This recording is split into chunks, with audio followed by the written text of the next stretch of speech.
సదాకాలము నీతో నేను జీవించేదను యేసయ్యా సదాకాలము. ప్రియమైన దేవుని బిడ్డలారా, సంఘస్థులారా, దేవుని ఉచితమైన కృప చొప్పున ఈ వారము దేవుని సన్నిధిలో గడపడానికి ప్రభు ఇచ్చిన కృప వందనాలు స్తోత్రాలు చెల్లించుకుంటున్నాము. గడిచిన 6 మాసాలు ప్రభు మనం సజీవ లెక్కలో కాపాడి భద్రపరిచినందుకు దేవుని స్తుతిస్తున్నాము. నిజంగా ఈ లోకంలో ప్రపంచంలో ఎంతో మంది నశించిపోతుండగా ఇంకనూ దేవుని కృపను బట్టి మనం సజీవ లెక్కలో ఉంచుతున్నందుకు దేవుని స్తుతిస్తున్నాము. అలాగే ఈరోజు వర్తమానం మనం వినవచ్చుండగా ప్రార్థనతో మనం సిద్ధపడి, ఎందుకంటే దినముల చెడ్డవి కనుక సమయం పోనీక సద్వినియోగపరచుకున్నారు. దేవుని వాక్యంలో సెలవిస్తుండగా ప్రతి నిమిషము దేవుని సన్నిధిలో మనం గడపటానికి, ఆయన ఆత్మతో నింపబడటానికి మనము ఎంతగా దేవుని సన్నిధిని మనం కోరుకోవాలి, ప్రార్థన చేయాలి, ఎక్కువగా సిద్ధపడి ఉండాలి. ఏ క్షణం ఎలా ఉంటుందో మనకు తెలియదు కనుక మనం సిద్ధపడి జీవించాలి. కనుక మనం ప్రార్థనతో సిద్ధపడదాము. అలాగే ఈరోజు వర్తమానం దేవుని సేవకులు ఇవ్వవచ్చుండగా వర్తమానం కొరకు మనం సిద్ధపడి ప్రార్థన చేసుకున్నాం. అందరూ తల్లి వంచి ప్రార్థన చేసుకున్నాం. మహాపరిశుద్ధుల ప్రేమ కలిగిన నాయన, స్తుతులు స్తుతులు స్తోత్రాలు ప్రభా. వివేల దూతలతో స్తుతింపబడుచున్న రాజా, నీకే వందనాలు స్తోత్రాలు ప్రభా. నాయన తండ్రి, అయా నాయన, మా భక్తిని బట్టి కాదు, మా యోగ్యతను బట్టి కాదు, కానీ నీ కృపను బట్టి మమ్మల్ని జ్ఞాపకం చేసుకొని ఇంత మటుకు మమ్మల్ని సజీవ లెక్కలో ఉంచిన దేవా, నీకే వందనాలు స్తుతులు ప్రభా. ఏమి ఇచ్చి నీ రుణం చెల్లించుకోగలము ప్రభా. రక్షణ పాత్రను చేతపుచ్చుకొని అంతవరకు నేను వెంబడించిన పాత్రలుగా మమ్మల్ని చేయండి ప్రభా. అయా నీ రాకడ వరకు మీరు సిద్ధపడి జీవించేవారు, అయా అనేక మంది నీ సన్నిధిలోకి ప్రభా నడిపించేవారిగా మమ్మల్ని చేయండి ప్రభా. ఈ దిన వర్తమానం వినిచుండగా నీ సన్నిధి మాతో ఉంచండి. ఎక్కడ పరధ్యాన పాపం మాలో ఉండదు, నిర్లక్ష్య పాపం ఉండనివ్వద్దు ప్రభా. తండ్రి వాక్యం వినిచుండగా వాక్యానుసారముగా ప్రభు మంచి నేలవడి విత్తనం వల్ల ఫలించడానికి సహాయములు దయచేయండి. ఎక్కడ అజాగ్రత్తగా మేము ఉండనివ్వద్దు ప్రభు. తండ్రి నాయన, నీ వాక్యం మా హృదయంలో ఫలించడానికి అనేక మందికి ఆశీర్వాదకరముగా మా జీవితాలు ఉండటానికి, ఇంకా ఏ బలహీనతలు మేము నాయన నీ వాక్యం ద్వారా మేము గ్రహించుచున్నాము. ఆ బలహీనతలు మేము ఒప్పుకొని సరి చేసుకున్నట్టుకు నీ కృపను దయచేయండి ప్రభా. నీ ఆత్మతో మమ్మల్ని నింపి అభిషేకించండి ప్రభా. అయా మేము ఒక నాయన నిన్ను మోసుకొని మా గృహాలకు వెళ్ళేటకు ఒక ఆశీర్వాదాన్ని మా బిడ్డలకు, మా కుటుంబాలకు మేము తీసుకుని వెళ్ళేవారిగా చేయమని ఈ చిన్న ప్రార్థన నీ సన్నిధిలో చేర్చుకోమంటూ మా ప్రభువైన యేసుక్రీస్తు నామములో ప్రార్థన చేస్తున్నాము తండ్రి. ఆమేన్ ఆమేన్. ప్రార్థన చేసుకుందాం. దేవుని వాక్యం కొరకు. మహాపరిశుద్ధుడ, ప్రేమ తండ్రి, మా నమ్మదగిన దేవ, నీ దయగల హస్తం మాతో ఉంచి మమ్మల్ని నడిపిస్తూ బలపరుస్తూ నీ పాదాల దగ్గర ప్రార్థన చేసుకుంటాను. నీవు మాకు ఇచ్చిన ప్రభా నీ ప్రేమను బట్టి నీ సన్నిధి వందనాలు. జూలై మాసంలో ఆయన నిన్ను ఆరాధించడానికి నీ సన్నిధిలో ప్రభా చిన్న మందగా ప్రార్థన చేసుకుంటాను కూడా నీవు మాకు ఇచ్చిన ఈ సమయాన్ని బట్టి వందనాలు ప్రభా. ఎంతోమంది ఈ దినమందు మాకన్నా యోగ్యులైన వారు ఎంతోమంది మా మధ్య లేరు కానీ ప్రభా నీ ఉచితమైన కృప చొప్పున నన్ను మమ్మల్ని అందరినీ కూడా కాచి కాపాడుచు సజీవ లెక్కలు కాపాడుచు యేసయ్య వందనాలు. నీ ప్రేమకు ఏమిచ్చిన మనం తీర్చుకోలేకపోతాను. నీ ప్రేమగా నీ సన్నిధిగా పొందనాలు తండ్రి. అంతవరకు నమ్మకమైన బిడ్డలుగా నేను ఆరాధించి, నేను స్తుతించి, నేను ఘనపరిచి బిడ్డ సహాయం చేయాలి. ఈ వాక్యం ద్వారా మాతో మాట్లాడతాడు.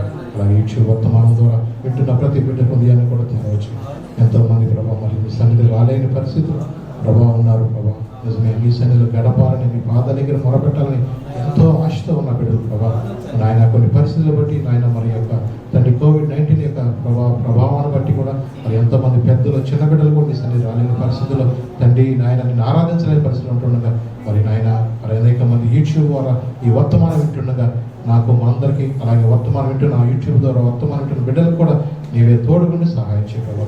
అనేక మంది హృదయాలను చూస్తున్న దేవుడు ప్రభావ, అనేక మందిని కూడా నాయనను లేవనెత్తి దేవుడు ప్రభావ నీ కృపలో మమ్మల్ని జ్ఞాపకం చేసుకుని ఆయన నిన్ను ప్రేమించి నిన్ను హత్తుకుని నీ వైపు చూస్తూ ముందు సాగి బిడ్డలు సహాయం చేయాలి. ఈ వాక్యము వెల్లడితో వెలుగు కలుగుదని చెప్పారు ప్రభావ. ఈ వాక్యం ద్వారా మాతో మాట్లాడు. ఎవరైతే ఆశతో వచ్చారో ప్రభావ ప్రతి బిడ్డ హృదయాన్ని కూడా నువ్వు తెరవ చేయాలి. అలాగే వర్తమానం యూట్యూబ్ వింటున్న ప్రతి బిడ్డను కూడా మీరే మాట్లాడు. మీ నామను మీరు భయం తెచ్చుకోండి. మీ దాసుని నా ప్రార్థన ఆలకించమని. నీ రాక ఆలస్యం అయితే ప్రభావ తండ్రి ఇంకనో ప్రభావ ఎక్కువగా నీతో ప్రభావ నీలో గడపాలని, అయినా నీతో సహవాసం చేయాలని ప్రభా సమయాన్ని అయ్యా మాకు అనుగ్రహించు, నీ ఆత్మను మాతో కొనసాగించము.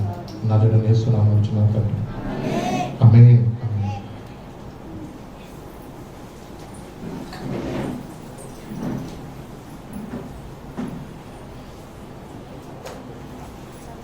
ఇరవై 22వ కీర్తన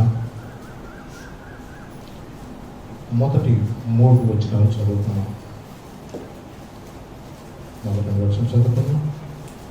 నా దేవా, నా దేవా, నీవు నన్నేలా విడనాడితివి, నన్ను రక్షింపక నా ఆర్తధ్వని వినక నీవేళ దూరముగా ఉన్నావు.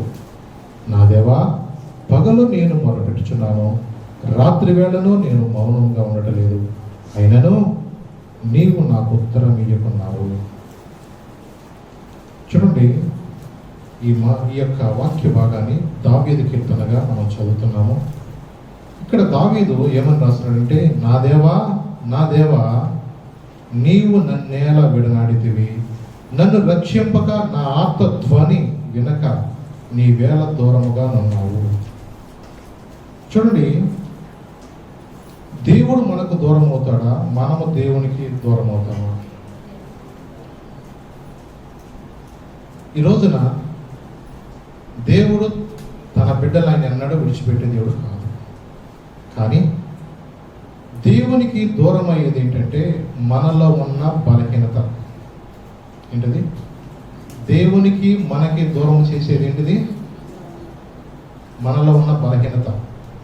యెషయా గ్రంథకర్త 59వ అధ్యాయంలో ఏం రాశాడంటే, రక్షింపక నేరకైనట్లు యెహోవా హస్తము కురుచ కాలేదు, విన నేరకైనట్లు ఆయన చెవులు మమను కాలేదు. కానీ మీ దోషములు మీకును దేవునికి అడ్డముగా ఇచ్చెను, గనుక ఆయన ఆలకింపకున్నాడు. కాబట్టి ఈ రోజున దేవునికి దూరం అయ్యేది ఏదంటే మన పాపము. ఇది దేవునికి దూరం అయ్యేది మన పాపము. అందుకనే మన యొక్క పాప స్వభావాన్ని బట్టి మనము దేవుని సన్నిధిలో మనము గడపలేని పరిస్థితిలో ఉంటుంది. అంటే నీలో ఏదో ఉన్న ఒక బలహీనత. ఆ బలహీనత ఎగ్జాంపుల్ నేను సెల్ ఫోన్ గురించి చెప్తున్నాను అనుకున్నాను. ఒక సెల్ ఫోన్ నీ బలహీనత అయితే కనుక సెల్ ఫోన్ చాటింగ్లోనే ఉంటూ నీ టైం అంతా కూడా ఏమవుతుందంటే ఇలాగ ఫోన్లోనే గడుపుతూ వాళ్ళతో చాటింగ్ వీళ్ళతో చాటింగ్ చేస్తూ సమయం అంతా కూడా ఏమైపోతుంది, వృధా అయిపోతూ ఉంటుంది. మరి దేవునితో మనం చాటింగ్ చేయవలసిన సమయం, అంటే దేవునితో మనము మాట్లాడవలసిన సమయంలో మనం దేవునితో మాట్లాడకుండా మనుషులతోటి, స్నేహితులతో, ఫ్రెండ్స్ తోటి మనం మాట్లాడుతూ వల్ల ఏమవుతుందంటే సమయం అంతా కూడా వృధా అయిపోవడం వల్ల దేవునికి ఇవ్వవలసిన సమయాన్ని మనం ఏం చేస్తున్నాము, దేవునికి ఇవ్వట్లేదు. చూసారా? అలాగే దేవునికి ఇవ్వాల్సిన సమయం దేవునికి ఇవ్వకపోవడం కారణం ఏంటంటే వాట్సాప్లో మెసేజ్లు చూసుకుంటూనే ఉంటారు. అంటే ఈ రోజున చాలామంది కూడా ఏదైనా వాళ్ళకి నచ్చిన విషయాలు కూడా వాట్సాప్లో ఏం చేస్తారు, వాటిని షేర్ చేసుకుంటారు వాళ్ళ బంధువులతో. వాళ్ళు షేర్ చేసుకుంటున్న సమయంలో ఒకరికొకరు అవన్నీ చూసుకుంటూ వీళ్ళకి నచ్చింది అనుకోండి, వీళ్ళు ఏం చేస్తారు, వాళ్ళు చూడాలి అన్న ఉద్దేశంతో వాళ్ళకి చాట్ చేస్తూ ఉంటారు. వీళ్ళే వాళ్ళు ఇలా చాట్ చేస్తూ వాట్సాప్లో చూస్తూ ఉంటారు అనేక మంది. అలాగే ఇంకొకటి ఫేస్బుక్. ఏ బుక్ అది? ఫేస్బుక్. మరి ఈ ఫేస్బుక్లో కూడా చాలామంది ఎంటర్ అయ్యారంటే చాలామంది బయటికి రావడం చాలా కష్టం. అంటే దానిలో వచ్చేవన్నీ కూడా చూస్తూ చూస్తూ చాలా సమయం అంతా ఏమైపోతూ ఉంటుంది, వేస్ట్ అయిపోతూ ఉంటుంది. అలాగే ఈ మధ్య టిక్ టాక్ అని తీసేశారు. ఆ టిక్ టాక్ను చూసిన అలవాటు కొంతమందికి ఉంటా ఉంటుంది. కొంతమంది దానిలో కూడా చక్కగా అభినందనలు చేస్తూ ఉంటారు, కొంతమంది ఉంటారు. అంటే రకరకాలుగా టైం అంతా ఏమవుతుపోతూ ఉంటుంది, వేస్ట్ అయిపోతూ ఉంటుంది. అంటే వాక్యం ఏం చెప్తుంది, రాత్రి మనం చెప్పాము, దినములు చెడ్డవి కనుక సమయాన్ని కొనివ్వక సర్జనే చేసుకోవాలి, అలాగ అజ్ఞానం వలె కాక జ్ఞానం. అంటే ఈ దినములు చాలా మంది ఏంటంటే సమయం అనేది చాలా వేస్ట్ చేసుకుంటారు. మరి దేవునితో గడపవలసిన సమయాన్ని దేవునితో గడపకోకుండా సమయం అంతా కూడా ఈ ఫోన్స్ తోటే ఇలాగ సమయం అంతా గడిపేయటం వల్ల ఏమవుతుందంటే టైం అనేది చాలా వేస్ట్ అయిపోతుంది. మరి దేవునితో మనం గడపవలసిన సమయం దేవునితో గడపకోకుండా, ప్రార్థించవలసిన సమయం మనం ప్రార్థించుకోకుండా, చూడండి ఎందుకు దేవుడు మనకు దూరం అయ్యాడని మనం ఆయన మీద నింద వేయాలి.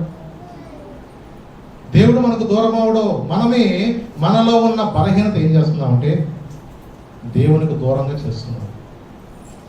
నీకు ఏదో ఒక బలహీనత, ఒక స్త్రీ కానీ ఒక పురుషుడు కానీ ఏదన్నా ఒక బలహీనత ఉందంటే ఈ బలహీనత ఏం చేస్తుందంటే నిన్ను దేవుని సన్నిధిలో ప్రార్థన చేయనివ్వలేదు, ప్రార్థన చేయనివ్వదు.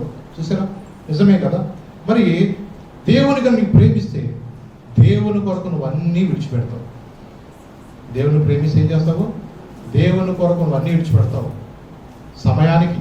మరి దానియేలు ఆ దినముల్లో ప్రధానిగా ఉంటున్నాడు బబులోను దేశంలో. ఏ దేశంలో? బబులోను దేశానికి చెరగా వెళ్ళిన దానియేలు ఆ దేశంలో ప్రధానిగా ఉంటున్నప్పుడు దినానికి ఎన్నిసార్లు ప్రార్థన చేసేవాడు?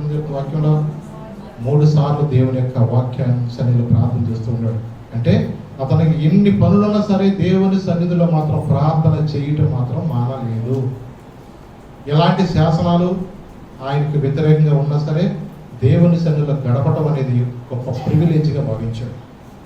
తన యొక్క గొప్ప ఆధిక్యత. నిజమే కదా. మరి దేవుని సన్నిధిలో అందరూ రాలేరు, చాలామంది బలహీనంగా ఉంటారు. కానీ ఈ దినమందు కొద్ది మందిగా మనం దేవుని ఈరోజున ఆరాధించడానికి దేవుడు ఇచ్చిన కృపను బట్టి దేవుని స్థుతిద్దాం. దేవుడు ఎన్నడూ కూడా తన బిడ్డను విడిచిపెట్టే దేవుడు కాదు. కానీ మరి ఈ దినమని చాలామంది ఏం చేస్తున్నారంటే వారి యొక్క పనులన్నింటిలో కూడా వాళ్ళు బిజీ అయిపోతున్నారు. కానీ వాక్యం ఏం చెప్తుందంటే ఇక్కడ శిష్యులు చెప్తున్నారు. మత్తయి సువార్త 19వ అధ్యాయం చదువు ఒకసారి. మత్తయి సువార్త 19వ అధ్యాయము 27వ వచనం చదువుదాం. మత్తయి సువార్త 19వ అధ్యాయం 27-28 చదువు.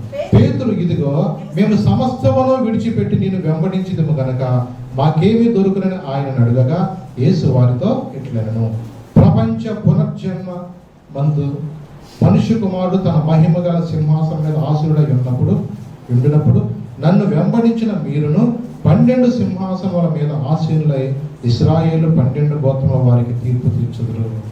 చూడండి, పేతురు అడుగుతున్నాడు ఇక్కడ, ఇదిగో మేము సమస్తమును విడిచిపెట్టి నీ వెంబడించింది కనుక మాకేమి దొరుకుతుందయా అంటే దేవుడు అంటున్నాడు, మీరు ఇశ్రాయేలు 12 గోత్రం వారికి మీరు తీర్పు తీరుస్తారు. రేపు ఇశ్రాయేలు 12 గోత్రముల సింహాసనం మీద మీరు ఉంటారు. ఈ లోకంలో మనం అనుకోవచ్చు దేవుని కొరకు మనం ఏ సమయమైనా కేటాయిస్తే దేవుని సన్నిధిలో గడిపిన ఏ సమయం కూడా వ్యర్థము కాదు. ఈ దినమందు నీ బిడ్డల కొరకు ప్రార్థన చేసిన ప్రార్థన వ్యర్థం కాదు. నీ కుటుంబంలో ఉన్న సమస్యల కొరకు, నీ సంఘం కొరకు, సేవకుల కొరకు నువ్వు చేసిన ప్రార్థన అంతము వ్యర్థము కాదు. అవునండి, ప్రభువునందు నీ ప్రయాస వ్యర్థము కాదు. వాక్యం ఏం చెప్తుంది? నిజమే, దేవుని సన్నిధిలో మనం ప్రార్థన చేసిన ప్రతి అంశం కూడా దేవుడు నెరవేర్చుకున్నాడు. కానీ పేతురు అంటున్నాడు, అయ్యా మేము నీ కోసం సమస్య విడిచిపెట్టాం కదా, మాకేం దొరుకుతుందంటే మీరు అంటున్నాడు, దేవుని మనుష్య కుమారుడు తన మహిమ గల సింహాసనం మీద ఆసీనుడై ఉన్నప్పుడు నన్ను వెంబడించిన మీరును 12 సింహాసనం మీద ఆసీనులై ఇశ్రాయేలు 12 గోత్రం వారికి మీరు ఏం చేస్తారు? తీర్పు చేస్తారు. కానీ ఇదే మనం చాలా మంది ఏంటంటే దేవుని సన్నిధిలో గడపలేని పరిస్థితులు చాలా మంది ఉంటున్నారు. ఒక గేద ప్రభా కష్టపడలేకపోతున్నాను, ఆ గేదను మేపుకున్నట్ట కొట్ట నేను ప్రభా ఈ సన్నిధిలో ఉంటానయ్యా అని దేవుని అడిగితే దేవుని కృప చేత ఒక గేద కొనుక్కుంటే దేవుడు కృప చూపిస్తే లేచిన కానీ ఏం పని మనం అనుకుంటా చెప్పండి, ఆ గేద సాగిరే సరిపోతుంది. చూసారా? అలాగే ఈ దినముల్లో చాలా మంది కూడా పొలం ఉందంటే ఒక ఎకరం పొలం, దాని చుట్టూ తిరుగుతూనే ఎంతసేపు పొలం చుట్టూ అద్దెగాల తిరుగుతూనే ఉంటారు. అంటే ఒకటి ఏంటంటే నీకు దేవుడు ప్రేమించి నీకు గేదెలు ఇచ్చినా పొలం ఇచ్చినా ఏమి ఇచ్చినా సరే అది దేవుడు నీ ఆర్థికంగా ఉపయోగపడటానికి దేవుడు ఇచ్చాడు. కానీ దేవుని కన్నా నీ పొలము, దేవుని కన్నా నీ గేదెలు ఎక్కువైపోతే అది విగ్రహారాధనతో సమానం. అర్థమవుతుందా? దేవుని కన్నా నీ పని ముఖ్యం అవ్వకూడదు. దేవుని కన్నా ఎక్కువగా ఏది ప్రేమించినా అది విగ్రహం అయిపోతుంది నీలో. ఒకటి, గేదెలో ఉన్న వాళ్ళు ఎవరన్నా బాగా దాన్ని సంపాదించి డబ్బు బాగా సంపాదించిన వాళ్ళు, డాబాలు కట్టిన వాళ్ళు ఎవరైనా ఉన్నారా? ఏమో ఇదివరకు కాలంలో ఉన్నారేమో, కానీ ఈ కాలంలో మాత్రం గేదెలు మాత్రం మేపిన వాళ్ళు ఎవరు అంత సంపాదించడం కాదు. ఎందుకంటే దాని సాగినే దాన్ని సరిపోతే ఒక ఉద్దేశం ఏంటంటే ఇంట్లో కొంచెం కల్తీ లేని పాలు తాగుతామన్న ఒక తృప్తి మాత్రమే. కొన్ని పసుపు ఇలాంటివన్నీ పంటలు పండించాం, దీని మీద మనం సంపాదించామంటే దాని మీద సంపాదించింది ఏం లేదు. నన్ను అడిగితే ఈ రోజున ఏ పూట కాకుండా కూలి చేసుకుని వెళ్ళిపోయినా డిమాండ్గా బతుకుతున్నారు ఇవాళ. కానీ ఆ పనులు చేసుకోలేక ఆ ఉన్న పొలమే జాగ్రత్తగా ఏదో చేసుకోవాలనుకుంటున్నాము. కానీ దేవుని కన్నా నువ్వు ఎక్కువగా ఏది ప్రేమించకూడదు. ఒకటేంటి తెలుసా? కరువు దినాల్లో కూడా ఇస్సాకు ఆ సంవత్సరం పంట వేసినప్పుడు నూరంతల ఆశీర్వాదం పొందిన దేవుని వాక్యం చెప్తుంది. ఎలాగూ నూరంతల ఆశీర్వాదం సంపాదించాడంటే, ఇస్సాకు దేవుని యందు భయభక్తులు కలిగి దేవుని ప్రేమించిన వ్యక్తి కాబట్టి దేవుడు అతనికి తోడై ఉండేను. దేవుడు అతనికి తోడుగా ఉన్నాడు కాబట్టి అతను పట్టిందల్లా బంగారం అయిపోయాడు. ఒక ఆశీర్వాదము రావాలంటే కేవలం అది దేవుని యొక్క కృప తప్ప ఇంకొకటి లేదు. మనం గమనించుకోవాలా, దేవుని సన్నిధిలో మనం ఎప్పుడైతే దేవుని మీద భయభక్తి కలిగి ఉంటామో, దేవుడు అన్నాడో కూడా తన బిడ్డను విడిచిపెట్టే దేవుడు కాదు. లూకా శుభవార్తలో కూడా ఒక భాగం చూద్దాము. 12వ అధ్యాయము, లూకా శుభవార్త 12వ అధ్యాయము 30వ వచనం నుంచి 32వ వచనం చదువుకున్నాము.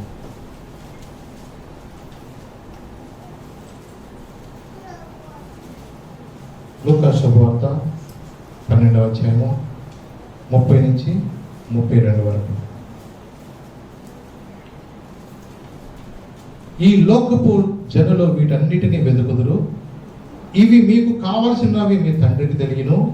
మీరైతే ఆయన రాజ్యమును వెదకుడి, దానితో కూడా ఇవి మీకు అనుగ్రహింపబడను. చిన్నమందా భయపడకుడి, మీకు రాజ్యము అనుగ్రహించుటకు మీ తండ్రికి ఇష్టమై ఉన్నది. మీకు కలిగిన వాటిని అమ్మి ధర్మము చేయండి, పాతగిలని సంచులను పరలోకమందు అక్షయమైన ధనమును సంపాదించుకున్నది. అక్కడికి దొంగరాడు చిమ్మిట కొట్టదు. మీ ధనం ఎక్కడుండనో అక్కడనే మీ హృదయము ఉండును. చూడండి, ఇక్కడ ఏమన్నా అంటే, చిన్నమందా భయపడకు, మీకు రాజ్యం అనుగ్రహించుటకు మీ తండ్రికి ఇష్టమై ఉన్నది. మీకు కలిగిన వాటిని అమ్మి ధర్మము చేయండి, పాతగిన సంచులను పరలోకమందు అక్షయమైన ధనమును సంపాదించుకున్నది. అక్కడికి దొంగరాడు చిమ్మిట కొట్టదు. అంటే ఈ లోకంలో మీరు ఏది సంపాదించినా అవన్నీ వెళ్ళిపోవాల్సిందే. మనతో ఏమీ ఈ లోకంలో మనం యోగు చెప్పినట్లుగా దిగంబరగానే వచ్చాము. ఈ లోకం నుంచి వెళ్ళేటప్పుడు ఎలాగెళ్ళదు? దిగంబరగానే వెళుతాము. కానీ ఈ లోకంలో నీతో నాతో మనకి ఏమీ రావు. కానీ ఎందుకు మనము దేవునికి దూరం అవుతున్నాము? దేవుని కన్నా ఎక్కువగా ఏది నువ్వు ప్రేమిస్తున్నావో నీలో ఉన్న బలహీనత దేవునికి నీకేమైపోతుందంటే జ్ఞాపకం చేస్తావు. అంటే దేవునితో నువ్వు ఎప్పుడు కూడా గడుపుతూ ఉండేవాడు. ఒక రోజున ఆదాము అవ్వ అన్నదినము ప్రతిరోజు కూడా దేవునితో వాడు ఏదైనా తోటలో దేవునితో సాయంత్రం పూట చక్కగా మాటలు చెప్పుకుంటూ ఉండేవాళ్ళు. అలాగే దేవుడు వచ్చి, ఆదామా ఆదామా నువ్వు ఎక్కడున్నావు అని. ఆదామా ఆదామా నువ్వు ఎక్కడ అడుగుతున్నా మనవాడు పలకట్లా. ఎక్కడున్నాడు? స్వరం వింటున్నప్పుడు సిగ్గేసిపోయి చెట్టు సాగుని దాక్కుంటున్నాడు.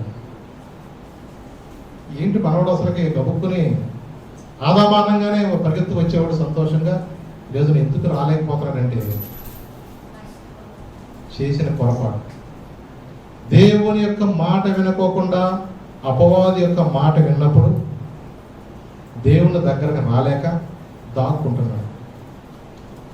దేవుని సన్నిధిలో గడపలేక. ఇప్పుడు దేవుడు దగ్గరగా వచ్చాడా? ఇప్పుడు ఆదాము దగ్గరగా వస్తున్నాడా? దేవుడు వచ్చి మాట్లాడుతున్నది ఆదామా ఆదామా ఎక్కడంటే ఆదాం ఏం చేస్తున్నాడు? దాక్కుంటున్నాడు. అంటే ఆదాములోకి పాపం ఎప్పుడైతే ప్రవేశించిందో ఆ పాపం ఏం చేసిందంటే దేవునికి దూరం చేసేసింది. ఈ రోజున మన యొక్క జీవితంలో కూడా దేవునికి దూరం అయిపోవడం కారణం ఏంటో తెలుసా? మనలో ఉన్న బలహీనత దేవునికి దూరం చేసేసింది. ఇదివరకు దేవునితో నేను ఎప్పుడు వెళ్తానా, దేవుని పాదాల దగ్గర ఎప్పుడు గడుపుతానా, నా దేవుని సన్నిధికి ఎప్పుడు ఆరాధనకి వెళ్తానా అనే మనసు మనలో నుంచి వెళ్ళిపోతుందంటే దేవుని కన్నా ఎక్కువగా నీలో ఏదైతే ఆక్యుపై చేస్తుందో ఆ పాపము నీలో నుంచి వెళ్ళిపోతే తప్ప నీవు దేవుని దగ్గరగా రాలేవు. అది నీకు తెలుసు, నీ మనసాక్షి తెలుసు, నీ హృదయానికి తెలుసు. ఈరోజున కోవిడ్-19 వచ్చినాక చాలామంది బంధువులే దూరంగా పారిపోతున్నారు, సొంత వాళ్ళు కూడా దూరం వెళ్ళిపోతున్నారు. మొన్న ఒక మధ్య నేను ఒక వార్త చదివాను. ఆ వార్త ఏంటంటే బస్సులో భార్య భర్తలు ఇద్దరు కూడా వీళ్ళు హాస్పిటల్కి వెళ్ళి ఇద్దరు వస్తున్నారట. హాస్పిటల్కి వెళ్ళి ఇద్దరు కలిసి చక్కగా ఒకే బస్సులో పక్క పక్కనే కూర్చొని ఆయన జాగ్రత్త తీసుకొస్తుంది. ఈ మధ్యలో ఫోన్ వచ్చిందంట, మీ ఆయన గారికి కోవిడ్-19 పాజిటివ్ వచ్చిందని ఫోన్ వచ్చిందంట. కోవిడ్-19 పాజిటివ్ అని రాగానే భార్య కేకలు వేసుకుంటూ బస్సు దిగి పారిపోయింది. ఎవరో భార్య సొంత దిగి పారిపోతే ఇక బస్సులో ఎవడు ఉంటాడు చెప్పండి. ఇంకా బస్సులో ఉంటే ధైర్యంగా ఉండి ఆయన హాస్పిటల్ తీసుకెళ్ళారు కొంతమంది. కానీ భార్య మాత్రం పారిపోయింది. అప్పుడుదా పక్కనే కూర్చొని అంటినట్టే కదా. ఇక ఎంత పెద్దవాళ్ళైనా ఎంత చిన్నవాళ్ళైనా సరే, మన తమిళనాడులో కూడా ఐజీ ఆయన కూడా ఇలాగ COVID-19తో చనిపోతే భార్య పిల్లల దూరం నుంచే నానా ఏడుస్తున్నారు తప్ప కనీసం చూసుకుంటా కూడా దగ్గరకు వెళ్ళలేని పరిస్థితి. కొంతమందిని అయితే అసలు చూపించట్లేదు. అంటే భార్య భర్తను దూరపరిచేసింది, పిల్లలను దూరపరిచేసింది ఏది? ఒక రోగం. ఈ COVID-19 అనేది వచ్చినాక ఎంత సొంతోళ్ళైనా పడి ఏడవాలనుకున్న మనసున్న దగ్గరికి రాలేని పరిస్థితి. కొంతమంది బాడీలు అయితే ఇంటికాడ కూడా తీసుకురానివ్వట్లేదు, దూరంగా ఎక్కడో పడవేస్తున్నారు వాళ్ళు. చూడండి, ఒక వ్యాధి ఒక కుటుంబాన్ని వేరు చేసేసింది.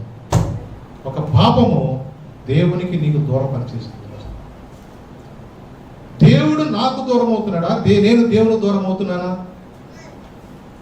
దేవుడు నీతో మాట్లాడాలని, ప్రతి దినము కూడా నీతో సంభాషించాలని, నువ్వు అనుదినమో ఏ సమయానికైతే నీ గదిలో కూర్చుని ప్రార్థన చేసుకుంటూ కూర్చుంటావో నీకన్నా ముందు ప్రభు ఆ సమయానికి ఆ స్థలంలో ఉంటూ ఉంటాడు. అది మర్చిపోవద్దు. మనం ఏం చేస్తామంటే పనులు తెవలక ఆ పనులు ఈ పనులు కల్పించుకుంటూ మనమే ప్రార్థనలో ఆలస్యం చేస్తాం.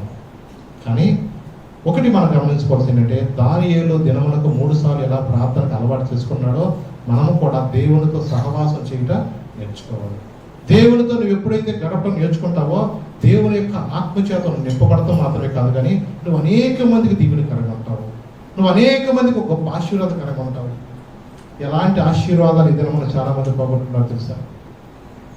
ఇప్పుడు వృద్ధాప్యం అయిపోయినాక ఎప్పుడు ముసలోళ్ళు అయినాక ఇప్పుడే రావద్దు అంటారు. అప్పుడు ఇప్పుడే వద్దామంటేనేమో నీకు రావద్దు అంటారు. ఆ రోజున వద్దామంటే నువ్వు మనసు రాదు. ఎందుకంటే నువ్వు విడిచిపెట్టాల్సింది విడిచిపెట్టగా నేను మానుకోలేను, నేను విడిచిపెట్టలేను, 90 మానలేను. పోయిన బుధవారం ఒక వృద్ధుడు నా దగ్గరకు ఆయన ఇచ్చారు. పెద్ద ఆయన 100 సంవత్సరాలు. ఆ ఊరిలో పెద్ద వయసు ఉన్నది ఆయన ఒక్కడే. 100 సంవత్సరాలు అయిన మొత్తానికి నా దగ్గరికి వచ్చాడు. ఆ రోజు సాయంత్రం ఇలా ఉదయం 6 గంటల నుంచి సాయంత్రం 6 గంటలకు ప్రార్థన చేసుకుంటున్నప్పుడు సాయంత్రం 6 గంటలకు ఆ టైంలో పెద్ద ఆయన వచ్చి 100 రూపాయలు తీసుకుని మొత్తానికి వచ్చి, అయ్యా సందా వేస్తానని చెప్పేసి తీసుకొచ్చాడు 100 రూపాయలు. 100 సంవత్సరాలు అయినా 100 రూపాయలు తీసుకొచ్చి కాను తీయటం మొత్తానికి వచ్చారు. వచ్చినప్పుడు ఆయన దగ్గరకు వస్తుంటేనే ఆ 100 సంవత్సరాల వయసులో కూడా 90 కట్టించాడు. అసలు బయటికి వాసన గప్పు పని పడుతుంది. సరే బాబు ఈ టైంలో రాకూడదు పంపించేయమంటే ఆయన వెనట్లా మనిషి, నువ్వు నా డబ్బులు తీసుకుంటావా లేదని ఒక మాట్లాడతాను. సరేలే మొత్తానికి మాట్లాడతా కూడా కొంచెం దూరం నుంచే మాట్లాడి, తాత ఏంటి నీ పరిస్థితి అంతా ఏంటి చెప్పి, నేను ప్రార్థనకు వద్దాం అనుకుంటున్నాను రేపు ఆదివారం నుంచి, ఏమైనా కొత్త బట్టలు వేసుకురామంటావా, తెల్ల బట్టలు వేసుకురామంటావా, ఎలాంటి బట్టలు వేసుకురామని చెప్పుకుంటున్నాను. చెప్పే తాత నీకు కొత్త బట్టలు అవసరం లేదు, తెల్ల బట్టలు అవసరం లేదు, కానీ నువ్వు మంచిగా ఉతికిన బట్టలు వేసుకుని 90 అయిపోకుండా చక్కగా నువ్వు ప్రశాంతంగా ప్రార్థనకు రా. ఎందుకంటే ఆయన చిత్తంలో ఎవరైనా తెలుసు, మొదటి వారు కడపడ వారు అవుతారంటే కడపడ వారు మొదటి వారు అవుతారు అన్నట్టుగా ఆఖరి వరుసలో కూడా సాయంత్రం 5 గంటలకు వచ్చిన వాళ్ళు కూడా దేవుడిని తెలుసుకున్నట్లుగా మరి ఆఖరిలో కూడా దేవుడు ఆయనకు అవకాశం ఇస్తాడేమో. చూడండి, నిజమే ఆ కృప కొంతమంది దొరకదు, కొంతమంది దొరకదు. ఎంతోమంది ఈ దినం దేవుడి సరి రాలేని పరిస్థితులు ఉంటున్నారు. మరి ఆ వృద్ధాప్యం అనిపించారు. ఈరోజు ప్రార్థనకు వస్తాను, ఇంకొక యవనస్తుడు వచ్చి కూర్చున్నాడు. అతను కూడా నా పరిస్థితి ఏమీ బాగలేదండి, నేను ఏది పట్టుకున్నా నాకు నష్టం జరుగుతూనే ఉంది, ఏ వ్యాపారం చేసినా నష్టంగా ఉంది, నా తండ్రి చనిపోయాడు, నా ఇంట్లో పరిస్థితి ఏం బాగా, నా చెల్లి పెళ్ళి అవ్వలేదు, నాకు పెళ్ళి అవ్వలేదు, నేను ఎలాగ నా పరిస్థితి అంతా మీకు చెప్పుకుందామని వచ్చాను, ఎవరో చెప్పారని వచ్చాడు. ఒకటి మనం ఎక్కడెక్కడెక్కడ మీరు వెళ్ళి ప్రార్థన రెండని కూడా నేను చెప్పవసరం లేదు, కానీ మీరు అలా ప్రార్థన చేయడం నేర్చుకుంటే దేవుడే ఆత్మ తీసుకొస్తారు. వాక్యం ఏం చెప్తుందంటే, నన్ను అడుగుము జనములు నీ సొత్తుగా నేను తీసుకొస్తాను. మనం అడగవలసింది ఎవరిని అడగల? నన్ను అడుగుము జనములు నీ సొత్తుగా నేను తీసుకొస్తాను. కాబట్టి దేవుని మనం అడిగినప్పుడు ఎవరిని ఎలా తీసుకొస్తాడో, ఏ పరిస్థితులు తీసుకొస్తాడో అది దేవుని యొక్క ఏర్పాట్లో ఉన్నవాళ్ళు మాత్రమే రాగలుగుతారు తప్ప అందరూ దేవుని సరే రాలేరు. నిజమే, చాలా మంది కూడా దేవుని సరే రాలేరు. ఎంతో మంది దేవుని సరిలో గడపాలని, దేవుని పాదాలకి గడపాలని, ఆయన ఇచ్చే ఆశీర్వాదం పొందాలని ఎంతో మంది అనుకుంటున్నారు, కానీ అనేక మంది కూడా దేవుని సరే రాలేరండి. పిలువబడిన వారు అనేకులంట, ఏర్పరచబడిన వారు ఆ కొద్దిమంది. ఈ లోకంలో సర్వ సృష్టికి దేవుడు సువార్త ప్రకటించమని శిష్యులకు చెప్పినాడు. ఈ రోజున దేవుడు తన వాక్యము ద్వారా సెల్ ఫోన్లో వర్తమానాల ద్వారా, ఇంటర్నెట్ ద్వారా, అనేక కరపత్రాల ద్వారా దేవుని యొక్క వర్తమానం అనేక మందికి తెలియజేయబడుతుండగా ఈ రోజున ఎంతమంది దేవుని యొక్క సువార్త నమ్మగలుగుతున్నారు? ఎంతమంది ఈ రోజున దేవుని యొక్క వాక్యాన్ని వినగలుగుతున్నారు? ఈ రోజు చాలా మంది కూడా దేవుని సెల గడపలేని పరిస్థితులు ఉంటున్నారు. దేవుని వాక్యాన్ని ప్రేమించలేని పరిస్థితులు ఉంటున్నారు. దేవుని యొక్క కృప ఎంతమంది దొరుకుతుందో తెలియదు. నేను చెప్పా యవనస్తులు, తమ్ముడా, ఇప్పటి వరకు నువ్వు లోకానుసారంగా వెళ్ళేవేమో, కానీ నువ్వు దేవుని ప్రేమించు, దేవుని వాక్యాన్ని విను, దేవుని లోబడు. దేవుని వాక్యం ఏం చెప్తుందంటే, దేవుని ప్రేమించే వారికి ఏమి సిద్ధపరుస్తారో అవి కంటి కనపడవు, చెవి కనపడవు, మనిషి హృదయానికి గోచరం. నువ్వు నిజంగా దేవుని ప్రేమిస్తే ఆశీర్వాదం సొంతం చేసుకుంటావు. దేవుని యొక్క చిత్తంలో లేకోకుండా నీ ఇష్టానుసారంగా నీవు నీ యొక్క తెలిసిన జ్ఞానం చొప్పున ఎన్ని ప్రయత్నాలు చేసినా ఆశీర్వాదం సంపాదిస్తావు. అవునండి, ఈ రోజున చాలా మంది కూడా ఎన్నో ప్రయత్నాలు చేస్తున్నారు. దేవునికి వేరుగుండి నీవేమీ చేయలేవు. నా యందు నిలిచినండి, మీ యందున నేను నిలిచినాను. అప్పుడు మీకు ఏది ఇష్టమో అది అడగండి. దేవునిలో నువ్వు నిలబడకోకుండా, దేవుని సరి రాకోకుండా, దేవుని పాదాల దగ్గర గడపకోకుండా ఈ రోజున నీవు ఏది కూడా దేవుని నుంచి పొందుకోలేవు. దేవుడు ప్రేమ కలిగిన దేవుడు. దేవుడు నిన్ను విడిచిపెట్టాడా? నీవు దేవుని విడిచిపెట్టాడు. యెషయా గ్రంథకర్త రాస్తాడు 49 యెషయా 14 నుంచి 16 చదువు ఒకసారి. 49 అధ్యాయము 14 నుంచి 16. అయితే సియోను, యెహోవా నన్ను విడిచి ఉన్నాడు, ప్రభువు నన్ను మరిచి ఉన్నాడు అనుకొనుచున్నది. స్త్రీ తన గర్భమున పుట్టిన బిడ్డను కరుణింపకుండా తన చంటి పిల్లను మరచునా? వారైనా మరచుదురు గాని నేను నిన్ను మరువను. చూడుము, నా అరచేతుల మీదనే నిన్ను చెక్కి ఉన్నాను, నీ ప్రాకారములు నిత్యము నా ఎదుటనున్నవి. చూడము, నా అరచేతుల మీద నిన్ను చెక్కి ఉన్నాను, నీ ప్రాకారములు నిత్యము నా ఎదుట ఉన్నవి. ఈ రోజున ఎంతమంది అనుకుంటున్నారు దేవుడు నన్ను విడిచిపెట్టేశాడు? ప్రభు ఏమన్నా తెలుసా? అక్కడ స్త్రీ తన గర్భమున పుట్టిన బిడ్డను కరుణింపకుండా తన చంటి బిడ్డను మరచునా? వారైనా మరచుదురేమో కానీ నేను నిన్ను మరువను. దేవుడు ప్రేమ కలిగిన దేవుడు. దేవుడు అన్నాడు కూడా మనల్ని విడిచిపెట్టే దేవుడు కాదు. దేవుడిని మనమే విడిచిపెట్టేసాము. దేవుని సన్నిధిలో గడపకోకుండా ఏదైతే నీకు ఆటంకం ఉందో, నీ హృదయంలో దేవుని కన్నా ఎక్కువగా ఏది ప్రేమిస్తున్నావో, ఈరోజు వాక్యం వింటున్న నీవు నేను ఆ ఒక్కటి ఏదో నీకు బలహీనత, ఆ బలహీన పక్కన పెట్టి, ప్రభా నన్ను క్షమించి నీ సన్నిధిలో గడిపే జ్ఞానం నాకు దయచేయండి, నీ పాదాల దగ్గర మొరపెట్టి ఆత్మ నాకు దయచేయండి. దావీదు అందుకన్నాడు, అయ్యా నీ సన్నిధిలో నన్ను త్రోసివేయొద్దు, నీ పరిశుద్ధాత్మ నా యొద్దను తీసివేయొద్దయ్యా. దేవుని యొక్క ఆత్మ లేకపోతే అతనికి అర్థమైపోయింది. నిజమే, దేవుడు నిజంగా ప్రేమ కలిగిన దేవుడు. దేవుడు నిజంగా నిన్ను విడిచిపెట్టాడా? నువ్వు దేవుని విడిచిపెట్టావా?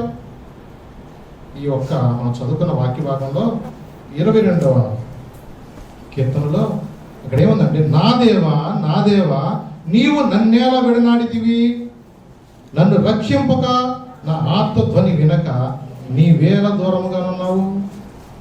ఒక రోజున యేసన్న గారు కూడా ఆయన ఆఖరి దినాల్లో ఈ కీర్తన మీద ఒక పాట పాడమని మన విజయవాడ దైవజనుడు రమేష్ గారికిను, అలాగే జాన్ వెస్లీ గారు రాజమండ్రిలో దైవజనుడు చేస్తున్న జాన్ వెస్లీ గారికి ఎంత చెప్పాడు, అబ్బాయి మీరు ఈ 22వ కీర్తన మీద ఒక పాట రాయండిరా అని ఆయన చెప్పాడు. అప్పుడు వాళ్ళు ఈ కీర్తన మీద ఒక పాట రాస్తున్నారు. ఏమని రాస్తున్నారు చూడండి, అక్కడ మొట్టమొదటి వచనం చూద్దామా. నా దేవా నా దేవా నీవు నన్నేలా విడనాడితివి, నన్ను రక్షింపక నా ఆత్మ ధ్వని వినక నీ వేళ దూరముగా. దీని మీద ఒక పాట రాశారు. ఎలాగ రాశారు చూడండి. దేవా నా ఆత్మ ధ్వని వినవా, నీ వేళ దూరమైతివి, కృప చూపవాని సరికి చేర్చుకొనవా. దేవా నా ఆత్మ ధ్వని వినవా,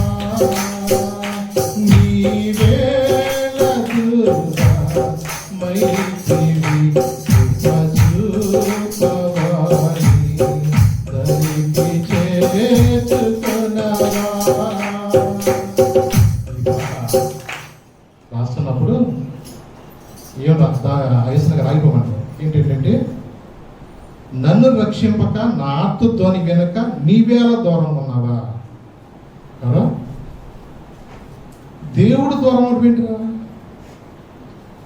దావీదు తప్పు చేసింది, దావీదు ఏదో పని చేసి దేవుడా నువ్వు నాకు దూరం అయిపోయి ఉంటావేంటి? తప్పు చేసింది ఎవరు? దావీదులో ఉన్న పాపం. దావీదు తప్పు చేశాడు. ఎలాగో రాజులు యుద్ధము చేస్తున్న సమయంలో వసంత కాలంలో ప్రార్థన చేయవలసిన వ్యక్తి ప్రార్థనలో కనిపెట్టుకోకుండా ఆ డాబా మీద అటు ఇటు పచారాలు చేస్తుంటే ఆ బెత్షెబను స్నానం చేస్తున్నప్పుడు చూసి ఆమెతో పిలిపించి పాపం చేయటం మాత్రమే కాదు కానీ తన భర్తలో నమ్మకంగా ఉంటున్న ఉరియాని ఏం చేశాడు? అతను చంపించాడు. ఎప్పుడైతే అతను చంపించేసి ఒక నరహత్య పాపము కూడా అతను చేసి దేవుని ఆత్మను పోగొట్టుకున్న వ్యక్తి ఇప్పుడు దేవునితో ఏమంటున్నాడు? నా దేవా నీవు నన్నేలా విడనాడితివి? నన్ను రక్షింపక నా ఆత్మ ధ్వని వినక నీవేళ దూరం ఉన్నావు? ఆయన దూరంగా లేడు. పాడు పని చేసి దావీదు ఇంకేమన్నాడు తెలుసా? 6వ వచనం చదువు. నేను నరుడను కాను, నేను పురుగును, నరుల చేత నిందింపబడిన వాడును, ప్రజల చేత తృణీకరింపబడిన వాడును. నన్ను చూసి వారందరూ పెదవులు విరిచి తలాడించు నా అపహసించుతున్నారు. అపహసించక దండలేస్తారా నీ చేసిన పనికి? ఏదో రాజుగారికి ఒకవేళ నీ ముందు అనలేకపోవచ్చు కానీ మొహం మీద ఉమ్మేస్తారు. నువ్వు చేసిన ఏదో పని అందరూ తెలిసిపోయింది. నువ్వు ప్రార్థన చేయవలసిన వాడు ప్రార్థన చేయకోకుండా నువ్వు చేసిన పని ఏదో పని చేసి ఒక పక్కన దేవా నా దేవా నన్ను ఎందుకు విడిచిపెట్టేసావు? నా ఆత్మధ్వనికి వెనక నన్నేలా దూరంగా ఉన్నావు? దేవుడు దూరం అవడం కాదు, ఏదో పని చేసింది దావీదు పాడు పని చేసి నా దేవా నాకు ఎందుకు దూరం అయిపోయి లేదా పాట మార్చు. ఎలా మార్చారు నేను చెప్తానని చెప్పి ఈ చరణం రాయించాడు. దేవా నా ఆత్మధ్వని వినవా, నేనేలా దూరమైతిని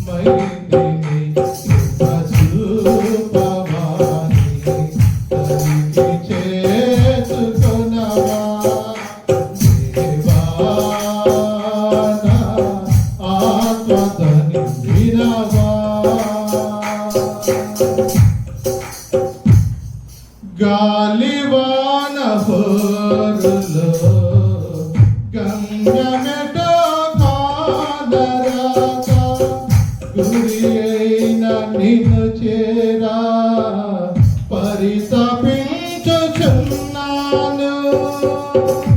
గాలివాన హోరులో గమ్యమెటో కానరాక గురి నిన్ను చేరా పరితపించుచున్నాను.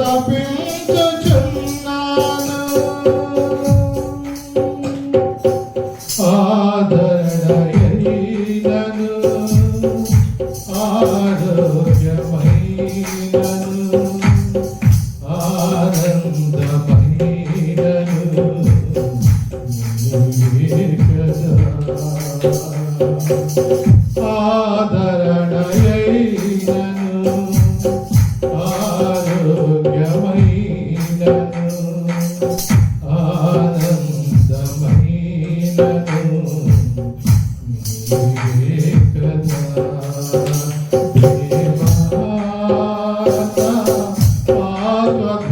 వినగా నేనేలా దూరమైతిని కృప చూపమని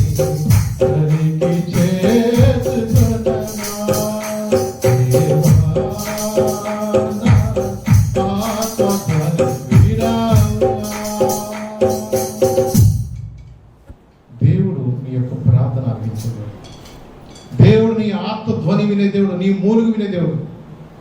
దేవుడు ఎన్నడూ కూడా ఆయన నీ ప్రార్థన దాటిపోయే దేవుడు కాదు. దేవుడు ఎందుకు నీ ప్రార్థన ఆలకించట్లేదు అంటే నీ పాపమే, నీ బలహీనతే. దేవునికి నీకు ఏదైతే అడ్డంగా ఉందో మొదట అది నీవేం చేయాలి తెలుసా? నీవే దాన్ని తీసివేసుకో.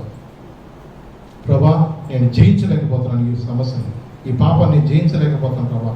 ఎన్నోసార్లు నీ వాక్యం విన్నప్పుడల్లా నేను ప్రభా ఈసారి నుంచి నేను ఇలా ఉండకూడదు, ఇలా బ్రతకూడదు, నేను ప్రార్థన చేసుకోవాలని నీ మనసులో ఎన్నోసార్లు నీ యొక్క హృదయంలో అనిపించినా సరే నువ్వు మళ్ళా పాపాన్ని మానపలేకపోవడం కారణం ఏంటంటే నీలో ఉన్న బలహీనత ఏదో ఉందో, దేవుని మీద విశ్వాసం లేకపోవటం వల్ల, దేవుడు నన్ను బ్రతికిస్తాడనే విశ్వాసం నీలో లేకపోవటం వల్ల నీవు దేవుని మీద ఆనుకోకుండా, అలాగే దేవుడు నిజమైన నీ సంతోషము, నిజమైన ఆనందము దేవుడు ఇస్తాడని నీకు గ్రహింపు లేకపోవడం, సెల్ ఫోన్లోనే ఆనందం ఉందని, ఈ యొక్క త్రాగుడులోనే ఆనందం ఉందని, ఈ పేకాట్లోనే ఆనందం ఉందనుకుని, ఈ కోడి పందాల్లోనే ఆనందం ఉందనుకుని నువ్వు ఎప్పుడైతే దేవునికి దూరం అయిపోతున్నావో ఎన్నో సమస్యల నుంచి ఎదిరించలేకపోతున్నావు, ఎన్నో పాపంలో నువ్వు ఓడిపోతున్నావు. దేవుడు ప్రేమ కలిగింది. దేవుడు ఎప్పుడు నువ్వు ప్రార్థన చేస్తావా, ఎప్పుడు విడిచిపెడతావా అని దేవుడు ఇప్పుడు కూడా చూస్తుంది. కానీ ఈ రోజున చాలామంది ఏంటంటే ఒక చేత్తో పాపంలో పట్టుకునే ఉంటున్నారు, మరొక చేత్తో ఏంటంటే ప్రభా నీవు నాకు కావాలంటున్నాను. అవ్వా బావా కుదరదు. నీ హృదయంలో రెండు ఉండవు. ఉంటే దేవుని ఆత్మలో ఉండాలా, దేవుని ఆత్మలో ఉండాలా. మీకు చాలాసార్లు కూడా మంచి నెలలో కానీ దానిలో మాత్రమే పరిశుద్ధాత్మ ఉన్నట్లుగా మనం చూస్తాం. మిగతా 3 నెలలు ఏ నెల అవి? త్రోవ పక్క నెల, రాతి నెల, మండల పొద నెల. ఈ 3 నెలల్లో కూడా హృదయంలో దేవుడు ఉండడు. బయట పరిశుద్ధాత్మ ఫోటో చూస్తాం మనం, లోపల అపవాది యొక్క ఉన్నట్లుగా చూస్తాం. అంటే ఏంటంటే అపవిత్రుడు నిన్ను పాడు చేయడానికి నీ హృదయంలో ఎప్పుడైతే లోకము, పాపము, లోక ఆశలు నీలో నింపేసినప్పుడు పరిశుద్ధాత్మను దూరపరిచేసుకుంటున్నాడు. దేవుడు నిన్ను ప్రేమించి, దేవుడు నిన్ను రక్షించాలని, నీ యొక్క పరిస్థితిని మార్చాలని, నీ బ్రతుకును మార్చాలని, నేను ఒక ఆశీర్వాదకరంగా చేయాలి దేవుడు ఎంతగానో నీ ఎడల ఆయన ప్రేమ కలిగి ఉన్నాడు. కానీ ఈ రోజున చాలామంది ఏంటంటే దేవునికి దూరంగానే వెళ్ళిపోతున్నారు. సర్వ సృష్టికి దేవుడు సువార్త ప్రకటించమన్నాడు. కానీ ఈ రోజున చాలామంది కూడా ఏంటంటే దేవుని దూరం అయిపోతున్నారు. మన ఈ మధ్య ఒక ఉగ్రవాదిలాగా ఉన్న గ్యాంగ్స్టర్ అనే ఒక వ్యక్తిని, వికాస్ దూబేని కాల్ చేసి ఎన్కౌంటర్ చేశారు. మీరు కొంతమంది పేపర్లో కూడా చూసి ఉంటారు. అతను ఉత్తరప్రదేశ్ ఆ ప్రాంతంలో మరి అనేక మందిని చంపేసి, అతను పోలీసు వాళ్ళగా చంపేసి, ఒక రౌడీగా ఉండి నేనే ఈ యొక్క ఏరియా అంతా కూడా నా చేతిలో ఉండాలని చెప్పేసి అతను చాలా గ్రిప్లో తెచ్చుకొని చూశాడు. 2022లో కూడా ఎలక్షన్లో పోటీ చేయాలని, నాకు ఎవడెదురుతాడిని లేపేయాలన్నట్టుగా తను ఎన్నో అనుకున్నాడు. ఈ మధ్యకాలంలో అతను పట్టుకోవాలని కొంతమంది పోలీసు వాడు వెళితే ఒక 8 మందిని అతనే కాల్ చేశాడు. కానీ అతను ఒక మంత్రి గారిని కూడా చంపేస్తే కనీసం పోలీస్ స్టేషన్లో పోలీసు వాడు కూడా దగ్గరున్న పోలీసులు ఆ మంత్రి గారికి సాక్ష్యం చెప్పడానికి కూడా ఎవరు ధైర్యం చేయక మేము చూడలేదని చేశాం. ఒక మంత్రి గారిగా దిక్కులేని పరిస్థితిలో ఉన్న వాళ్ళంతా గ్రిప్ అతను ఉన్నారు. ఎవరన్నా ఏమనంటే వాళ్ళు చంపేటి.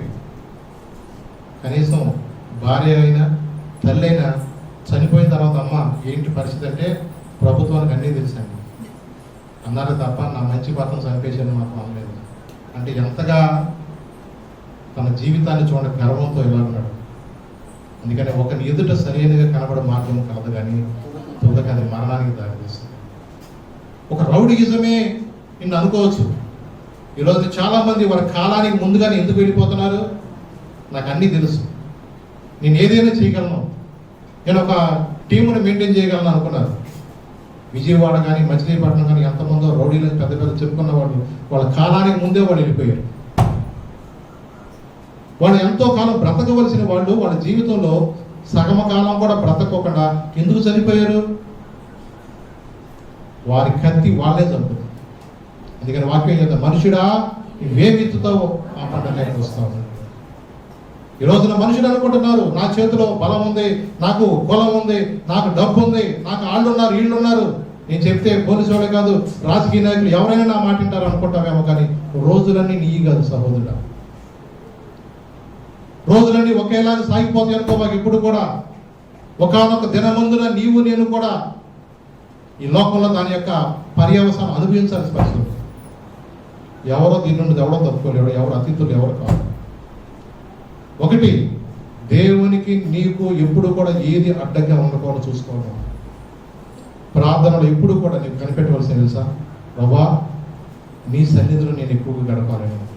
అందుకనే మా అత్త మరియ ఇంటికి బేతని వెళ్తున్నప్పుడల్లా కూడా మా అత్తమ్మ గారు ఎక్కువగా పనులు చేస్తూ ఉన్నది. మరీ మాత్రం ఏం చేస్తూ ఉండేది, యేసయ్య పాదాల దగ్గరికి వచ్చి నేర్చుకునేవాళ్ళని. ఎందుకంటే ప్రభు పాదాల దగ్గర ఆయన మాట్లాడుతున్న ప్రతి మాటను కూడా వినాలని, ఆయన యొక్క మాటలు వింటున్నప్పుడు తన హృదయంలో నిజంగా ఎంతో పరితపిస్తూ ఉంటుంది. అవునండి, ఈరోజు నా దేవుని యొక్క వాక్యము అనేక మంది బ్రతికిస్తుంది. ఆ వాక్యమే నీ బాధల్లో కూడా నెమ్మదిస్తుంది. అందుకని వినుట వలన విశ్వాసం కలుగుద్ది. వినుటంట క్రీస్తుని కూర్చున్న మాటల వల్ల కలుగుతుంది. ఈరోజు చాలా మంది కూడా ఏంటంటే వాళ్ళ కాలానికి ముందే ఎందుకు వెళ్ళిపోతున్నారు. ఒక వాక్య భాగం మీకు జ్ఞాపకం చేస్తాను. న్యాయాధిపతులు ఒకసారి చూస్తే 17వ అధ్యాయము 28వ వచనం చదువుకున్నాం. న్యాయాధిపతులు 17వ అధ్యాయము 28వ వచనం చదువుతున్నాం చూడండి. అప్పుడు సంసోను, యెహోవా ప్రభువా దయచేసి నన్ను జ్ఞాపకం చేసుకొనుము, దేవా దయచేసి ఈసారి మాత్రమే నన్ను బలపరచుము, నా 2 కన్నుల నిమిత్తము ఫిలిస్తీయులను ఒక్కమారే దండించి పగ తీర్చుకొననిమ్మని యెహోవాకు మొరపెట్టి ఆ గుడికి ఆధారముగా ఉన్న 2 మధ్య స్తంభములో ఒకదాన్ని కుడి చేతను ఒకదాన్ని ఎడమ చేతను పట్టుకొని నేరును ఫిలిస్తీయులు సరిపోదము గాక అని చెప్పి బలముతో వంగినప్పుడు గుడి ఆ సర్దారుల మీదను దానిలో ఉన్న జనులందరి మీద పడిను. మరణకాలమున అతడు చంపిన వారి శవముల లెక్క జీవిత కాలమందు అతడు చంపిన వారి లెక్క కంటే ఎక్కువ అయ్యను. అంటే చూడండి, ఇక్కడ ఏమైందంటే సంసోను దేవుని యొక్క వరముతో పుట్టిన వ్యక్తి. ఈ సంసోను దేవుని కొరకు నాజీరు చేయబడిన వ్యక్తి. దేవుని కొరకు నిలబడుతూ దేవుని పక్షాన్ని యుద్ధము చేయవలసిన వ్యక్తి. ఫిలిస్తీయులకు వ్యతిరేకంగా దేవుడే అతను ఏర్పరచుకున్నాడు. అతను ఒక నాజీరు చేయబడిన వ్యక్తిగా, బలమైన దేవుని ఆత్మతో ఉన్న వ్యక్తి. అతనికి వ్యతిరేకంగా కొన్నిసార్లు ఫిలిస్తీయులు వాళ్ళ మీద సంపాదన ఇచ్చినప్పుడు ఆయన చేతిలో పచ్చి గాడిద దవడ ఎముక ఒకటి దొరికితే దానితో కొడితే 700 మంది, ఒక 300 మంది, 1000 మందిని చంపేసి పెద్ద పోగేసాడు. ఎంతమందిని? 1000 మందిని ఒక గాడి దవడ ఎముకతో కొట్టాడు. అంటే దావీదు, గొల్యాతు తన బలమే కాదు కానీ దేవుని యొక్క ఆత్మచేత నింపబడినప్పుడు సంసోన్ని నిజంగా దేవుడు ఎంతగా ఎంతగా బలపరిచాడు చూడండి. ఒకటి మీకు తెలుసు, దావీదు జీవితంలో కూడా అలాగే సింహాన్ని చంపగలిగాడు, ఎలుగుబంటిని చంపగలిగాడు, అలాగే గొల్యాతును కూడా చంపగలిగాడు. మరి ఈ సంసోను ఈ ఫిలిస్తీయులు ఎంతమందిని చంపడానికి అతనికి ఎలాంటి శక్తి ఎవరిచ్చారు? అది కేవలం యొక్క దేవుని యొక్క ఆత్మచేత అతను నింపబడింది కాబట్టి. దేవునితో అతనుకున్న అనుబంధము, దేవునికి అంటే ఏంటంటే నాజీరు చేయబడిన వ్యక్తిని, తన యొక్క రహస్యాన్ని, తన బలాన్ని ఎవరికి చెప్పనంత కాలము దేవుడు అతను తోడుగానే ఉన్నాడు. కానీ దెలీలా తనని శోధించి లాలన చేసి అతని నిద్రపుచ్చి ఎన్నో మాటలు చెప్పి, అసలు నిజంగా నా మీద నీ ప్రేమ ఉంటే ఇన్నిసార్లు అబద్ధాలు ఎందుకు చెప్తావు, అసలుకి నా మీద నీ ప్రేమే లేదు అసలుకి అని చెప్పేసి తను ఎన్నోసార్లు ఇలాగ మాట్లాడి సాధించి తన రహస్యం అంతా చెప్పించుకున్న తర్వాత ఎప్పుడైతే అర్థమైపోయింది, తనకు కూడా కన్ఫర్మ్ అయిపోయింది, తన రహస్యం అంతా నాకు చెప్పేశాడని ఎప్పుడైతే తనకు గ్రహించుకుందో వెంటనే ఫిలిస్తీయుల సర్దార్ని పిలిపించింది. ఈసారి ఒకసారి రండి, నాకు నిజమే చెప్పినట్టుకున్నాడు, తన బలం ఎక్కడుందో చెప్పాడు నాతోటి. కాబట్టి మీరు వచ్చి, నేను చక్కగా పడుకోబెట్టాను, మీరు వచ్చి మంగళగత్త తీసుకొచ్చి క్షవరం చేసేయండి అతనికి. అతను ఎప్పుడైతే క్షవరం చేస్తారో మామూలు మనిషిలాగా నేర్పోతాడో, అతను బలమే ఉండదు అని చెప్పేసి అతనికి క్షవరం చేయించేశాడు. అప్పుడు క్షవరం చేయించేసినాక అతని కాళ్ళు చేతులు కట్టేసినప్పుడు అప్పుడు అంటుంది, సంసోను సంసోను ఫిలిస్తీయుల మీదకి వచ్చేసాడు అనగానే ఎప్పటిలాగానే విరజిమ్ముదులు అనుకుని అతను అని లేచిపోయాడు చూశాడు. కానీ అప్పుడు అర్థమైంది 20 వచనంలో.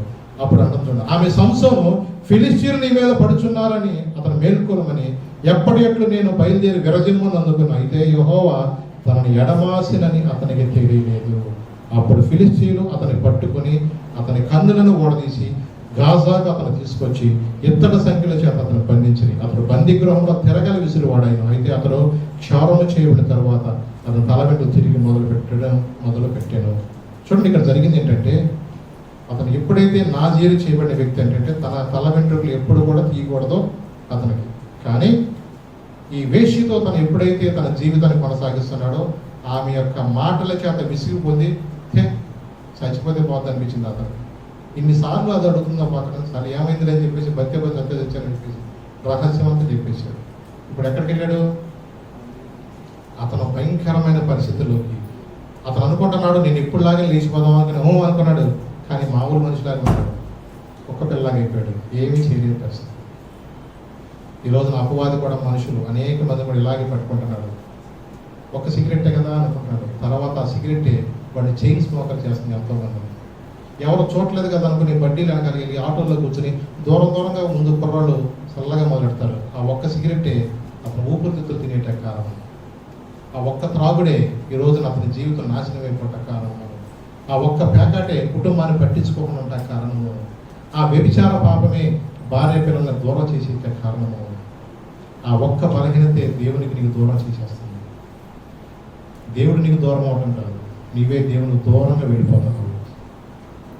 దేవుడిని ప్రేమించి ఎప్పటికప్పుడు దేవుడు తన వాక్యం మీతో మాట్లాడేది ఎందుకో తెలుసా? ఈసారి నన్ను మారుతావని, ఈసారి నువ్వు పశ్చాత్తాపడతావని, ఈసారైనా నా బిడ్డ నా మాట వింటాడని దేవుడు నన్ను ప్రేమించి అనేక సార్లు ఆయన వాక్యం చేత మనతో మాట్లాడుతున్నప్పుడు గుళ్ళో ఉన్నంతసేపు బాగానే ఉంటుంది, వాక్యం విన్నంతసేపు కూడా నేను దేవునితో గడపాలని అనుకుంటావు.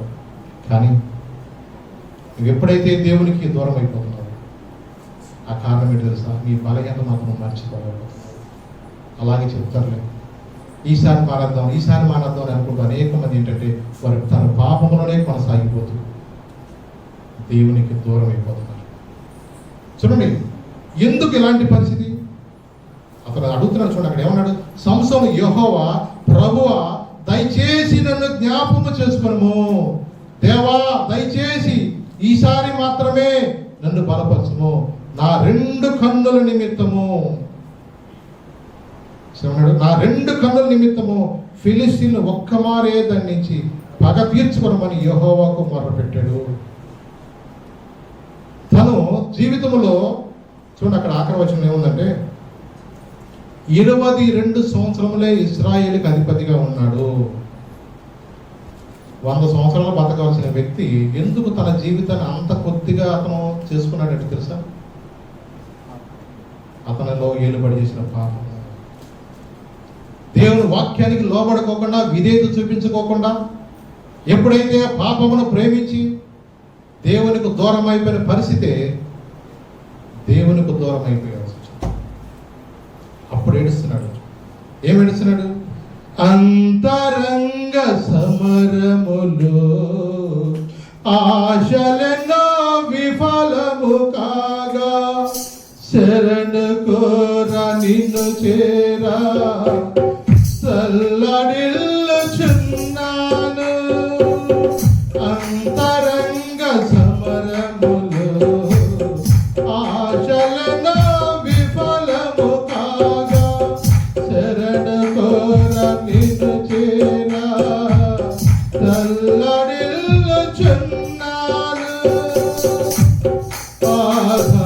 ఆధారమైనను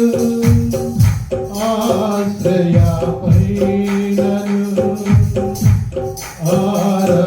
ఆరాధనైనను నీవే కదా. ఆధారమైనను ఆశ్రయమైనను ఆరాధనైనను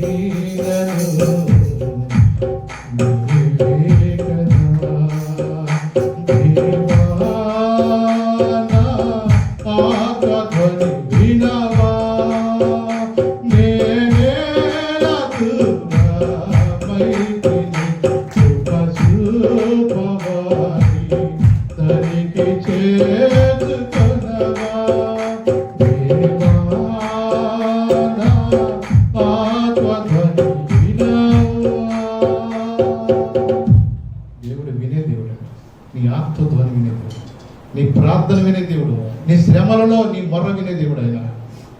కానీ నీవే ఆయన పిలిచినప్పుడు దూరంగా ఎందుకు పారిపోతున్నావు అంటే దేవుని మాట వినుకోకుండా వినగూడల మాటలు వింటున్నావు. వాక్యం ఏం చెప్తుంది తెలుసా? దుష్టుల ఆలోచన చొప్పున నడుక, పాపుల మార్గం నిలువక, అపహాసులు కూర్చుండు చోట కూర్చుండక, యెహోవా ధర్మశాస్త్రం ఆనందించు, దివారాత్రులు దాన్ని ధ్యానించేవాడు తగ్గ. అతడు నీటి కాలు ఎవరను నాటగబడినదే ఆకువాడ తన కాలం ముందు ఫలమిచ్చు చెట్టు. అతడు చేయనిదంతయు ఎందుకు సఫలం అవ్వట్లేదు? దేవుడు నన్ను విడిచిపెట్టేశాడు. దేవుడు విడిచిపెట్టేశాడు, నువ్వు దేవుడు విడిచిపెట్టావా? దేవుని విడిచిపెట్టి నీవు, నీలో ఉన్న పాపము దేవునికి దూరం అయిపోయి ఇష్టానుసారంగా బ్రతుకుతూ నీ జీవితాన్ని నీవే పాడు చేసుకుంటావు. ఆఖరికి ఒక మాట మీకు జ్ఞాపకం చేస్తాను. తప్పిపోయిన కుమారుడు కూడా దేవుని సన్నిధికి వచ్చినప్పుడు ఎలా వచ్చాడు? లూకా సువార్త 15 అధ్యాయం 18వ వచనం చదువుకున్నాం. లూకా సువార్త 15 అధ్యాయం 18వ వచనం. నేను లేచి నా తండ్రి వద్దకు వెళ్ళి, తండ్రి, నేను పరలోకమునకు విరోధముగాను నీ ఎదుటను పాపం చేసేదని, ఇక మీద నీ కుమారుడిని అనిపించుటకు యోగ్యుడును కాను, నన్ను నీ కూలివానిలో ఒకరంగా పెట్టుకునమని అతనితో చెప్పుదు అనుకొని లేచి తండ్రి యొద్దకు వచ్చాను. చూడండి, తండ్రి నా ఆస్తులు నాకు భాగం ఇచ్చేయమని చెప్పేసి వెళ్ళిపోయి వేసులతోనూ భయంకరమైన పాపంలో బ్రతికి తన జీవితం అంతా పాడు చేసుకుని తనకున్న డబ్బంతా కూడా పోయిన తర్వాత తన స్నేహితులు విడిచిపెట్టేసినాక తను తినటానికి కూడా తిండి లేక ఆఖరికి పందులు మేపేవాడి దగ్గరికి వెళ్ళి పనిలో చేరి ఆ పందులు మేపేవాడి దగ్గర కూడా డబ్బులు సరిగ్గా ఇవ్వక, తినే ఆహారం సాలక, ఆ పందులు తినే పొట్టుతోనే తన కడుపు నింపుకోవాలనుకుంటున్నాడు. కానీ ఆకలి తీర్చలేక తనకు ఒకసారి జ్ఞాపకం వచ్చింది. ఆ తండ్రి ఇంట్లో అనేక మంది పనివారికి ఆహారము కనీసం వాడికి ఏ కొరత లేకుండా బ్రతుకుతున్నాడు ఒక్కొక్కడు. నేను ఇక్కడైతే ఆహారం కొరకు యాతన పడుతున్నాను, ఏ మాత్రము నాకు అసలుకి నేనేనా అనిపించింది సార్. అతని జీవితంలో అతను అలా రావడానికి కారణం ఏంటంటే అతనిలో చెప్పుడు మాటలు విని, స్నేహితుల మాటలు విని, ఏ నీకు నీ తండ్రి ఇంట్లో ఆస్తి లేదా? ఏ ఊరోళ్ళందరూ చక్కగా ఎంజాయ్ చేయట్లేదా? వాళ్ళందరూ తాగి తమలాలు ఆడతలేదా? నువ్వెందుకు మీ ఇంట్లోనే అక్కడ కట్టేసి ఉంటావు? ఇంట్లో నుంచి బయటికి రావేంటి? ఎంతోమంది కూడా నిన్ను రెచ్చగొడుతూ ఉంటారు. ఏ సెల్ ఫోన్ లేదు నీకు? ఏం మనిషిలో సెల్ ఫోన్ లేడు ఉన్నాడు వాళ్ళ. నా వాటిని రా, మీరు అంతా పోటాడే వాళ్ళు ఏమని సరే నేను చెప్తాను సలహా. 4 రోజులు సంబంధం బాగా ఏం చెప్తాడు కానీ మాత్రం తెచ్చినట్టు కొంటాడు. కుర్రోడు కన్నా ఎక్కువేంటమ్మా అంటాడు, కొనుక్కొస్తాడు. అప్పుడు మొదలవుతుంది నీ వేట. ఇక ఫోన్లో బానిసత్వం అయిపోతూ ఉంటుంది. ఫోన్లో తిరుగుతూ ఉంటాడు, ఎంతసేపు ఇదే ఉంటాడు. ఎప్పుడు చూసిన చెవు కనిచ్చే ఫోన్ మాత్రం పోదు. సాడు మాటకి వెళ్ళిపోతూ ఉంటాడు, దూరం తిరుగుతూ ఉంటాడు, చీకట్లోకి వెళ్ళి మాట్లాడుతూ ఉంటాడు. ఫోన్ రాగానే రింగ్ అని మోగానే బయటకు వెళ్ళిపోతూ ఉంటాడు. ఫోన్ వచ్చిన కానీ జీవితం తర్వాత వాళ్ళు చెప్పేది మాటలు చెప్తారు. మీ నాన్న డబ్బులు తీసుకురా, మనం ఎంజాయ్ చేద్దాం. ఏంటి నువ్వు ఏమి లేదు, ఆడే పని చేసుకుని ఆడే కూలిని చేసుకున్నాడు. వాళ్ళం కూడా మంచి ముందు పార్టీ ఇచ్చాడు రా, నీకేంటి వాడా, నీకేం తక్కువ? మీ నాన్న ఇవ్వకపోతే జేబులో తీసుకొచ్చేయి. ఇలా మాటలు చెప్పుకోడు అంటారు. ఒకసారి 2 సార్లు భయపడతాడు, 3వ సారికి అలవాటు అయిపోతుంది జేబులో తీయటం. వస్తువులు మన ఇంట్లో అలవాటు కదా, ఎక్కడ పడితే అక్కడే ఉంటాయి కదా వస్తువులు. ఉంగరం అక్కడే ఉంటుంది, మంగళసూత్రం అక్కడే ఉంటుంది, కానీ కనబడదు తర్వాత. ఇంటి దొంగ చేసుకోవడం కూడా పట్టలేడంట. ఆ బలహీనతే నీ కుటుంబానికి దూరం చేస్తుంది, ఆ బలహీనతే దేవునికి దూరం చేస్తుంది. ఈ విధంగా బయటికి వెళ్ళిపోయాడు. తన డబ్బంతా అయిపోయినాక ఏమీ చేయలేని పరిస్థితిలో, నిస్సహాయుడిగా మిగిలిపోయిన పరిస్థితిలో అతను అర్థమైంది, నా తండ్రి ఇంటి అనేక మంది పనివారికి కూడా ఆహారం సమృద్ధిగా ఉంది, నేను ఇక్కడ యాతన పడుతున్నాను. మనసులో అనుకున్నాడు, అంటున్నాడు, పరలోకమును విరోధముగాను. ఏమన్నాడు ఇక్కడ చూడ, అతను నేనైతే ఇక్కడ చచ్చిపోతున్నాను అని చెప్పేసి అతను వెళ్తున్నాడు. ఎలా వెళ్తున్నాడు? తనకు బుద్ధి వచ్చినప్పుడు నా తండ్రి ఎంత అనేక మంది కూలివాడికి అనవసరం, నేనైతే ఇక్కడ ఆకలికి చచ్చిపోతున్నాను. నేను లేచి నా తండ్రి వద్దకు వెళ్ళి, తండ్రి, నేను పరలోకమునకు విరోధముగాను నీ ఎదుటను పాపం చేసేదని, ఇక మీదట నీ కుమారుడిని అనిపించుకుని యోగ్యుడును కాను, నన్ను నీ కూలివానిలో ఒకరిగా పెట్టుకొనమని అతనితో చెప్పుదననుకొని లేచి తండ్రి యొద్దకు వచ్చాను. అంటే తను పశ్చాత్తాపడుతూ వస్తున్నాడు. తండ్రి యొద్దకు వెళ్ళాలంటే ఎలా, ఏ మొహం పెట్టి వచ్చేవారు అంటాడేమో మా నాన్న అయిపోతున్నా,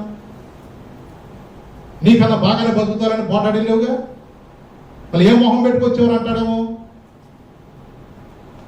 కానీ ఏమన్నా మా నాన్న కొట్టినా తన్నినా మా నాన్నే కదా, మా నాన్న నన్ను ఎంతో ప్రేమిస్తున్నాడు కదా. ఈరోజు మా నాన్నకి నేను దూరం అయిపోయి నేను ఎక్కడ ఉండగలను? ఈ రోజున దేవుడు కూడా నన్ను ప్రేమించి ఎందుకు తెలుసా? నువ్వు లోకంలో ఎంతో దూరం వెళ్ళిపోయావేమో, కానీ ఇప్పటికైనా ఆ తప్పిపోయిన కుమారులాగా తిరిగి వస్తామని లోపడిన వాళ్ళకి ప్రజల వరకు దినమెల్లా చేతులు చాపునట్లుగా నువ్వు రక్షణ పొందాలని, మారు మనసు పొందాలని, నువ్వు బాప్తీసం తీసుకోవాలని, నువ్వు ప్రభు బలలో పాల్గొనాలని, ఆయన కుమారుడిగా నువ్వు బ్రతకాలని ఆయన ఎంతో నీ ఎడల నాయనలా ఒక ఆశ కలిగి ఉన్నాడు. ఎంతకాలము దేవుడు దూరం అయిపోతావు? ఎంతకాలము దేవుని విడిచిపెట్టి దూరంగా ఉంటావు? 22వ కీర్తన 11వ వచనం ఒకసారి చదవండి కూడా నడుస్తాను.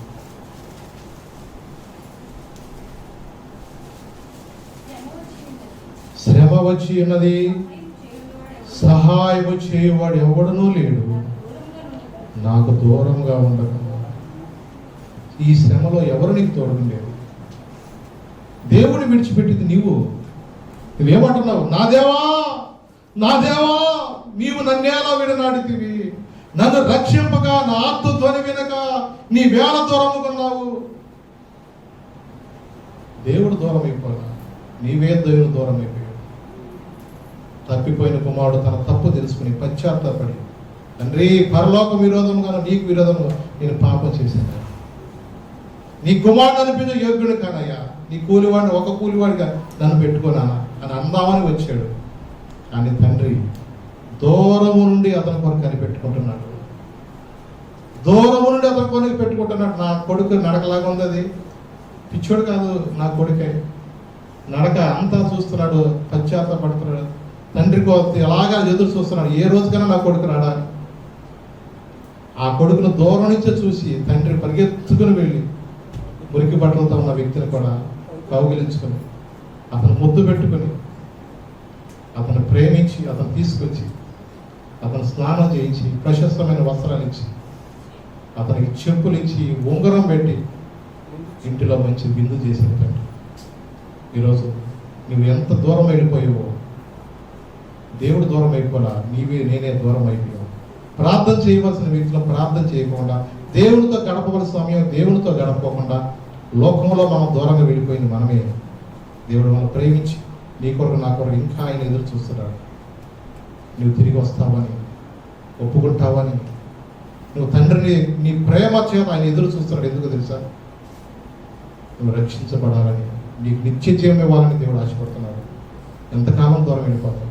ఎంతకాలం దేవుని దూరంగా నువ్వు దాక్కుంటావు? నువ్వు దూరం ఉండటానికి కాదు, దేవుడు నిన్ను ప్రేమిస్తున్నాడు. దేవుడు నీ బలహీనత నుంచి విడిపిస్తే దేవుడు, నిన్ను ఆశ్చర్యించే దేవుడు, నీ ఇంటిలో ఉన్న సమస్యలు విడిపించే దేవుడు, నీలో ఉన్న శాపాన్ని తీసివేసి ఒక ఆశీర్వాదకరంగా మార్చగలిగే దేవుడు ఆయన. నువ్వు ఇప్పటికైనా లోబడితే నీ పాపం నువ్వు విడిచిపెట్టి, ప్రభా నన్ను క్షమించు, నేను నీ బిడ్డగా బ్రతుకుతాను ప్రభా, ఇప్పటికి నేను ఎంతో లోకంలో వెళ్ళిపోయిన ప్రభా, ఎంతో నేను పాడైపోయిన ప్రభా, ఈ స్నేహితుల వల్ల నా యొక్క చెప్పుడు మాటలు విని నేను ఎంతో పాడైపోయినాయా, నన్ను క్షమించు అని నువ్వు అడిగితే దేవుడు తప్పకుండా నిన్ను క్షమించే దేవుడు, నేను హక్కుని చేర్చే దేవుడు, నీకు నిత్య జీవం ఇచ్చే దేవుడు. అంత మాత్రం కదా, శిష్యులతో అంటున్నాడు, మీరు 12 గోత్రం మీద ఎలా ఉంటుంది సింహాసనం మీద వచ్చినాయి, ఇశ్రాయేలు 12 గోత్రం తీర్పు ఇచ్చేవాడు. అవునండి, దేవుడు అలాంటి గొప్ప ఆధిక్యత నీకు నాకు ఇవ్వాలని ఆశపడుతున్నాడు. నువ్వు దూరంగా వెళ్ళిపోవడం కాదు, లేచి నిలబడదాం, ప్రార్థన చేసుకున్నాం. లేచి నిలబడతాం, చిన్న ప్రార్థన చేసుకున్నాం. ప్రభా, నీకు దూరం అయిపోయింది నేనే ప్రభా, నీకు దూరం అయిపోయింది నా పాపమే ప్రభా, తండ్రి నన్ను క్షమించు ప్రభా. దావీదు పాపం చేశాడు, దావీదు ప్రభా నరహత్య చేసి, అయా నీ శరీరాన్ని త్రోసి వేయొద్దు, నీ పరిశుద్ధాత్మను అయోధ్యను తీసివేద్దని పశ్చాత్తాపడుతున్నాడు. తనలో ఉన్న పాపమే అతను దూరపరిచింది. ఈరోజు మాత్రం మాట్లాడేందుకు వందనాలు ప్రభా. గ్రహింపు లేకుండా నేను ఉండనివ్వను. నీ వాక్యము ప్రభా నాతో మాట్లాడుతున్నావు, సూటిగా బహుతేటగా మాతో మాట్లాడుచున్నప్పుడు నాకు మీకు దూరం చేసిన ఏ పాపం అయితే ఉందో అది ఈ రోజు నుంచి నేను విడిచిపెడతాను ప్రభా. ప్రభుతో చెప్పండి, ప్రభా ఈ రోజు నుంచి ప్రభా నీకు నాకు ఏది పాపం అయితే అడ్డుగా ఉంటుందో ఆ పాపం నుంచి నేను విడిచిపెడతాను, నాకు సహాయం చేయ ప్రభా. నాయనా నీ సన్నిధిలో త్రోసివేయాలి, ఈ ఆత్మ నుండి ఎక్కడ వెళ్ళిపోగలను ప్రభా. సంసోను వద్దన్నా పని చేశాడు ప్రభా, తన జీవితంలో ప్రభా గుడ్డివాడైపోయి తిరగలు విసురుతున్నాడు ప్రభా. అలాంటి పరిస్థితిలో ఉండటానికి కాదు ప్రభా. యేసు నన్ను క్షమించు, నన్ను క్షమించు ప్రభా. ఈ పాదాల దగ్గర ప్రభా మొదలుపెట్టి ఆత్మ దయచేయాలి. ఎంతకాలం నేను నీకు దూరం అయిపోతాను, ఎంతకాలము ప్రభా నేను ఆయన దూరంగా ఉంటాను ప్రభా. నన్ను క్షమించు. ఇప్పటికి ఎంతో కాలం ప్రభా వాక్యం లేక ప్రభా తండ్రి నాయన నశించిపోతున్నా ప్రభా. ప్రభా నీ కృపలో జ్ఞాపకం చేసుకున్నాను. ఈ రోజున చాలా మంది కూడా ప్రభా మరి వాక్యం వింటూ రాలేని పరిస్థితులు, మరి యూట్యూబ్ ద్వారా వర్తమానం వింటున్న ఆ బిడ్డలను కూడా మీరు దర్శించారు. వారి కుటుంబంలో కూడా ప్రభా నీ గొప్ప కార్యం జరిగించారు. నీ దయగల మాతో జింకలు మమ్మల్ని లోకాన్ని అనుభవం మమ్మల్ని నడిపించారు. నా జడని యేసునామమున వచ్చిన ఆమేన్. ప్రేమ, కుమారుని యొక్క కృప, పరిశుద్ధాత్మ అన్యోన్య సహవాసం ఇప్పుడు ఎల్లప్పుడూ ఆయన రాకడ పర్యంతం ఆయనకి దగ్గరగా ఉంటాం. దానిలోని ముమ్మారు ప్రార్థన చేసేవారుగా ఆయన ఎందుకు భయభక్తులు కలిగి ఆయన సన్నిధిలో నిందారహితంగా జీవిస్తూ ఆయన కొరకు నమ్మకమైన బిడ్డలుగా అంతవరకు నమ్మకమైన సాక్షులుగా జీవించే కృపను, అలాగే ప్రేమించిన కానుక వారి 30 దంతలుగా 60 దంతలుగా 100 దంతలుగా వారిని ఆశ్చర్యిస్తున్నట్లుగా, అలాగే వారి యొక్క ఐశ్వర్యంతో అనేక మందికి దీవెనకరమైన బిడ్డలుగా అంతవరకు నమ్మకమైన సాక్షులుగా ప్రభు వారిని స్థిరపరిచి బలపరచును గాక. ఆమేన్. వందనాలు. God bless you. దేవుడు దీవించు.